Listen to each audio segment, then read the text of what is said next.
राति भएपछि चाहिँ मलाई सुट गर्नु खास चाहिँ मन नपर्ने कि यहाँ जाडोमा मलाई एकदमै अल्छी लाग्छ।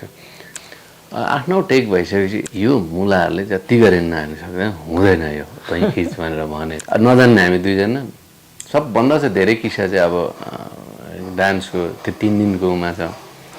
सबै ततर ममको साथीहरू राति भएपछि चाहिँ मलाई सुट गर्नु खास चाहिँ मन नपर्ने कि यहाँ जाडोमा मलाई एकदमै अल्छी लाग्छ।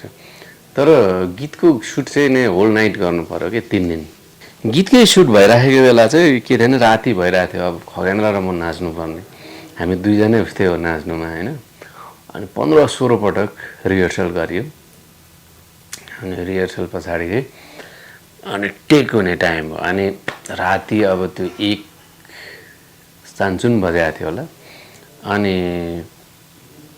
माथि टपमा चाहिँ यसरी क्रेन झर्नुपर्ने। अनि कसो भएको थियो, अनि राज सिंह दाइ चाहिँ माथि क्रेनमा हुनुहुन्थ्यो। अनि 15-16 पटक अभ्यास भयो। 1 2 3 4 खगेन्द्र र म यसरी नाचिरहन्थ्यौँ।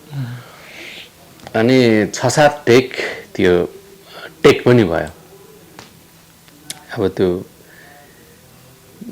कसो संयोगले एक मिल्नु पर्ने नि त, त्यो मिलिरहेको छैन। दुईजनाको सिङ्क नै भइरहेको छैन। एकजनाको हात मिल्छ, खुट्टा मिल्दैन कि। 8-9 टेक भइसकेपछि यसो अचानक राज थियो, ओह हात उठाउनु भयो। अनि बिर्स्यो कसलाई त्यहाँ सर भन्नुभयो त्यो ट्रेनमा, भनेको उहाँको असिस्टेन्टलाई। अनि हेऱ्यौँ। अनि त्यहाँदेखि खगेन्द्र र मैले भने, ए खगेन्द्र हेर यो मुलाहरूले जति गरे नि हाल्नु सक्दैन, हुँदैन यो तै खिच भनेर भने त्यहाँ बुढाले भने। अनि त्यहाँदेखि खिच्नु उहाँ चढेँ। अनि भयो 3-4 बजे खिच्यौँ। अनि पास भएपछि मैले राज दाइ के अघि तपाईँ मुखै छाड्नु भएको हामीलाई यसरी चढेर होइन म जाडो भएर झरेको भन्नुहुन्थ्यो कि। हाम्रो त हरेक टाइम त्यो जोकमै जाने। अब त्यो नाच्नु नजानेपछि के गर्नु त। सबभन्दा चाहिँ धेरै किस्सा चाहिँ अब डान्सको त्यो 3 दिनकोमा छ।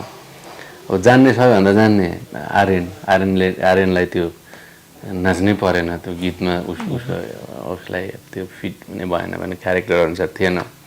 नजान्ने हामी दुईजना नाचेको छ। आर्यन आउने सक्छक हुने, उसले सिकाउने, यस्तो गर्दै बित्यो भनौँ न त्यो गीत चाहिँ। सबैभन्दा बोरिङ पार्ट पनि भयो हाम्रो लागि, तर इन्टरटेनिङ पनि एकदमै रमाइलो पनि भयो।